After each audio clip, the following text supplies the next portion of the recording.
In this tutorial, we explore the properties of intersecting lines and planes using the Desmos geometry tools. In this illustration, plane P has four coplanar points, A, B, C, and D. The points are non-collinear, so there isn't a line that contains all four points. But any pair of points can define a unique line.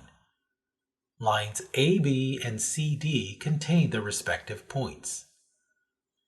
Since the points are coplanar, then it follows that the lines are also coplanar. Notice where the lines meet. This is known as a point of intersection and can be labeled as a point as shown here.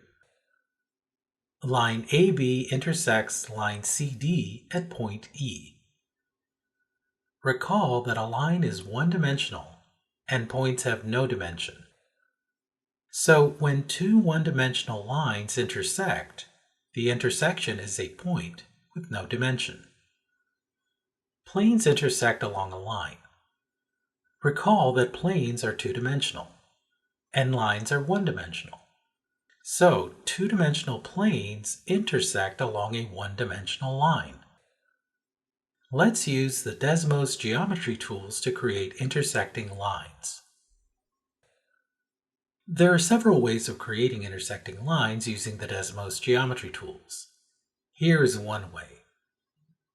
Click on the Line tool and create line AB as shown.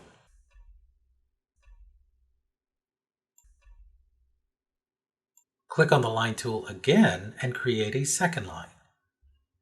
Click once to define the first point, and then click on the first line to create the second point, as shown. Label this line CD.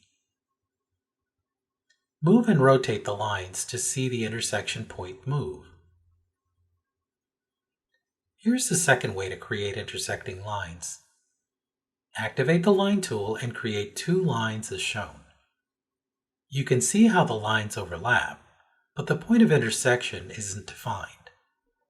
Click on the Point tool and then click on the intersection point. Now when you move or rotate either line, you can see the point of intersection move.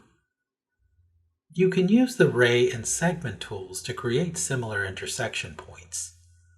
Try creating intersection points with different combinations of these tools.